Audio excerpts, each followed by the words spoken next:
اللحظات الحاسمة تقترب ودقات القلوب تعلو فوق كل صوت. بعد أيام من السهر والتعب والاجتهاد وصلنا إلى المحطة التي ينتظرها هنا مئات الآلاف من التلاميذ والأولياء في كل شبر من أرض الجزائر.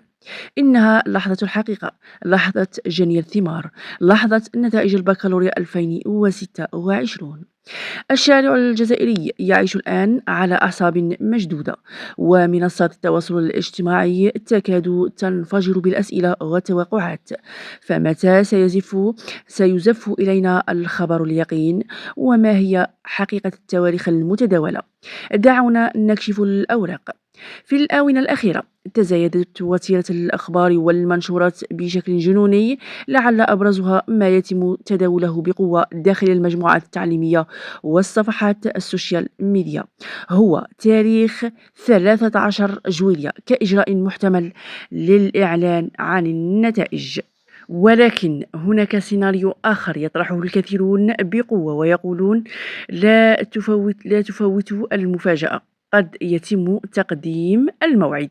وهذا التوقع لم يأتي من فراغ، بل يستند إلى ما عشناه وشاهدناه جميعا مؤخرا في نتائج شهادة التعليم المتوسط البيان، حيث فاجأت الوصاية الجميع بتقديم الموعد عن الوقت الذي كان متوقعا.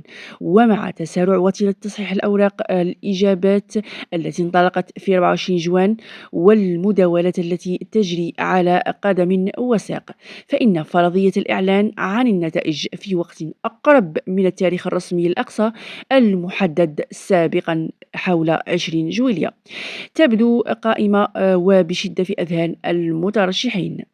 وسط هذا السيل العارم من الشائعات والتكهنات والمنشورات التي تبحث عن التفاعل، وجب علينا أن نضع النقاط على الحروف ونذكر بالمعيار الأساسي. فإن وزارة التربية الوطنية هي الجهة الرسمية الوحيدة والوحيدة فقط المخولة قانونا بتحديد وتأكيد موعد الساعات الحاسمة لإعلان النتائج. أي تاريخ ينشر هنا أو هناك قبل البيان الرسمي للوزارة يبقى مجرد تخمينات لا أساس لها من الصحة. الوزارة عبر موقع الديوان الوطني للامتحانات والمسابقات bac.onec.dz وفضاء الأولياء ستحدد باليوم والساعة والدقيقة موعد الإفراج عن القوائم لضمان الشفافية والإنصاف التام لكل تلميذ وتلميذة. لذلك نصيحتي لكم: لا تنساقوا وراء القلق المصطنع، وخذوا الأخبار من منابعها الرسمية. أبنائي وبناتي وأولياء الأمور الأفاضل، البكالوريا محطة هامة، لكنها ليست نهاية العالم، بل هي بداية لطريق جديد مليء بالفرص. امسحوا عن وجوهكم علامات القلق، فما كتبه الله لكم من نصيب وخير ستنالونه.